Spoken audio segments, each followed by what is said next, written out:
Hey, it's Lulama Anderson, and welcome to the channel. I know it's been a while. I think it's been a year since I've uploaded anything, and the last time I uploaded an episode, it was horrible. It was the most horrible thing I've ever uploaded in my life. So I was like, no, you know what? I need to pause, collect myself, live my life, and then I'll come back again. And now the channel has changed a bit. It's a kind of a political reactionary channel in a way.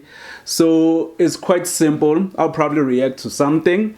And today we are going to react to something political, of course, Trevor Noah. I have to come back home and then I can react to other, political pundits and all of that. So for now, we are reacting to Trevor Noah. So basically, he has this thing that he does on the Daily Show whereby in between the show, the audience gets to ask certain questions. And obviously, these people who watch Trevor Noah are liberals. So they'll probably ask a question about race. So, but anyways, we're gonna get into the reaction and see the reply, hear the reply, and see what really happens when he's asked that question about race and how he tackles it. It's going to be quite interesting. But anyways, let's just get into the episode for today. Do you have any questions or anything before we move on? Anything you want to chat about? Anything on your mind? It's a fun part of a live show. Yes? What's the difference between racism in South Africa and racism in America? Oh, I love that. I love how you ask such a deep question in such a bubbly way. I obviously didn't also expect such a question. I mean, it's quite crazy. You kind of expect this squeaky voiced liberal woman to be asking, simple questions, not questions about race. But anyways. I will tell you what, I think the biggest difference between racism in America and racism in South Africa is I find that South African racism is and was a lot more blatant. And so there's more of an acknowledgement of it as an idea. And I always say to people, I know it's strange to say this, but I often think that was the greatest gift the apartheid government gave us, is that it was there. Yeah, so I guess the best gift that the apartheid government gave us is blatant racism. Because obviously, if racism is blatant, it's way easier to tackle it. Think about how many years in America they denied or would tell you that systematic white supremacy doesn't exist. You get what I mean? So you'd find yourself in a situation whereby things are going bad in your life, but you don't know why. You're applying for jobs, you want to buy a house, you want to live in certain areas, you want to travel and go to certain places, but you can't do that because the people that are living in those areas, the senators, maybe the mayors, or even your policeman, he might be racist and you wouldn't even know about it, They don't tell you blatantly that certain places are racist. For example, right, remember back in the day during Jim Crow, there were this book called The Green Book, right? It was basically a guide for Black Americans to actually travel all over America.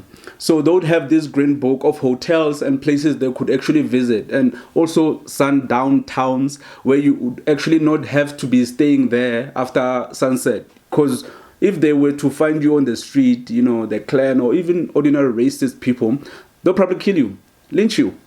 So they would create those kind of things. So when you have racism that's not blatant, people live a life thinking that everything is fine. It is way worse. I mean, the apartheid government, yeah, they were horrible and all of that, but we knew what we were going through. You knew that you were being oppressed. You wouldn't live in certain places. So at the end of the day, you would know which system to tackle, what's really going on. Even the apartheid government, they kind of acknowledge that, kafirs, you have to live in certain areas that the white people won't even go there. And white people can't even, white people don't even want to interact with black people. So at the end of the day, you would have to live in your Soweto or squatter camps or whatever. We don't want this. People would fight, stop this apartheid, it's racism. And then the government would be like, yes, of course it is racism. That's what we're doing to you. The blacks must not do this. But then what happened in America is, you hit that period where they started changing things. I don't know if it was around Nixon, and they were like, oh, we've got to be silent about this. And then it wasn't blatant anymore. And so yeah, that's the reason, right? I usually tell people, I prefer blatant racism, right? Even on Twitter. Don't ban the racists. Just let them be, at least at the end of the day, if the racists actually come out or the white supremacists actually reveal themselves, we know who to do business with. So if they're hidden somewhere, we don't know who the racists or the white supremacists are. So if actually Twitter doesn't ban any white supremacists or white nationalists, it would be an advantage because we would know what we are dealing with. We would know how many racists are out there. Probably there are groups out there that are forming of white militias and we don't even know about them, because if they were to go on Twitter and actually voice out their opinions that they are white supremacists and they don't like black people, they'll probably get banned. So they're probably forming somewhere, having groups, guns. Have you seen the shootings, man? Like these white supremacist kids shooting at black people, shooting at Latino kids. Damn, man. So it's better if you have blatant white supremacy so we can actually deal with it directly. You get what I mean? About this, and then it wasn't blatant anymore. And so I always thought that's a terrible thing to do to people, because now people have to be like detectives of their own racism. They have to figure it out. You know what I mean? So let me give you an example. In South Africa, the government would just say, blacks cannot live in these areas. You're black, you don't live here. Now you know I'm black, I don't live here. I don't like it, but I don't live here. You get what I'm saying? But then in America, you'd be like, can I get a home loan? And they'd be like, no. Yeah, but even the apartheid government, they had their own reservations, right? Especially people who were like ordinary people or company owners or even mayors. They will tell you that, oh no, yeah, we do want black people to live with white people. But unfortunately, there will be so much violence because white people don't really like black people. So it's not really the government's fault. It's actually the people. They don't want black people. So at the end of the day, they would have some form of deniability. But the apartheid government wouldn't like have speeches and telling black people where they can live. They'll just have them as laws. And if you broke the law, they'll arrest you. It's as simple as that, you know? You'd be like, can I get a home loan? And they'd be like, no. And you'd be like, why? And they'd be like, no. They'd be like, why can't I? And then you just start realizing, you're like, wow, how come the black people all seem to only be able to get houses in these areas, but not in these areas? And these school districts are better. How come the money is going here? How come? And you get what I'm saying? And yeah, so like when you want to get a loan, they'll never tell you the reason why they're not giving you a loan. So that's frustrating, man. You'll probably blame yourself forever. Yo, it's the fault of black people. Black people are just lazy. Black people don't want to work. And that's the funny thing. I've been talking about this for years. At first, when the colonizers came to Africa, right?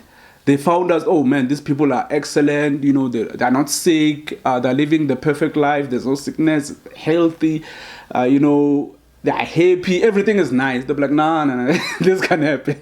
They're too happy, these people. So back then, they'll tell other people, other white supremacists, these people are savages, they're not civilized, blah, blah, which were lies back then. And the worst thing is, even the current times, they are still lying that black people are there amongst the laziest, but some of the stereotypes, they made them to happen. For example, black people being criminals. The face of criminality is black people, right? Because when you're hungry, you will steal, right?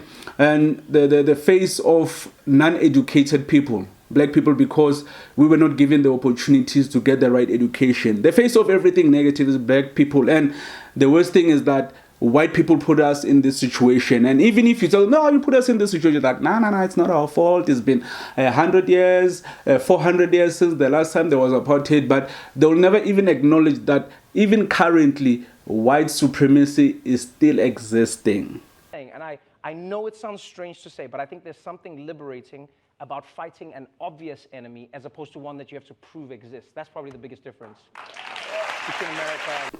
Wow. Wow. Now, you know, something that we never acknowledge about Trevor Noah, dude, like this guy, bruh, his logic, the way he speaks, I've never seen, like, there's no one, even in America, who speaks better than Trevor Noah, I don't believe. This guy, public speaking, like it's his thing. He talks perfectly and he comes up with the most wittiest, you know, the things that you think about but can never put in a sentence. You know, he puts it in a very good way. I remember recently there was this other convention or whatever they call it, but it was for journalists, and Trevor Noah was the speaker there. Man, oh, that speech, it was trending all over the place, and he's so good that you can't even hate on him, right? Because in America they'll be like, we don't want any immigrants, blah blah blah blah. With that, maybe Trevor Noah might be taking a job from someone who's an American, but when it comes to Trevor Noah, no one speaks of that. You might say maybe the media is on his side, but he's doing a very good job. And it's unfortunately some South Africans have this thing, we have a meme here in Africa. In fact, let me be specific: South Africa, Joburg, Soweto, right? We have this meme that Trevor Noah is not funny. Every now and then, when Trevor Noah maybe is training, like, no, this guy is not funny. And I think the biggest reason why most South Africans don't find him funny is because, some of the jokes are about American politics, right? So you're talking about Democrats, Republicans. Most South Africans wouldn't even understand what he's talking about, right? But there was a point whereby Trevor Noah was not really funny. I think it was like last year. I stopped watching The Daily Show because I think Jon Stewart was writing most of the jokes, and there's no one who's less funny than Jon Stewart. Like, I don't know how he was innovative enough to start this whole thing of, doing comedy while on the news. But he was creative on that part. But his jokes, they never land, bro. It's like he's not even putting in effort. Like, I've seen these guys, like, he's doing it just for the sake of it. People will watch regardless because it's Jon Stewart, right? So, but anyways, Jon Stewart has his own show now. And I think that's why the jokes on the Daily Show are actually much funnier now. I think Trevor Noah is actually writing most of the jokes. But anyways, I would have to say that's the video for today. If you really enjoyed it, slap a like, subscribe. If you want to catch me on all social media platforms, it's at Lula Manderson, Facebook, Instagram. Yes, I have Facebook. Yeah, in South Africa, Facebook is quite popular.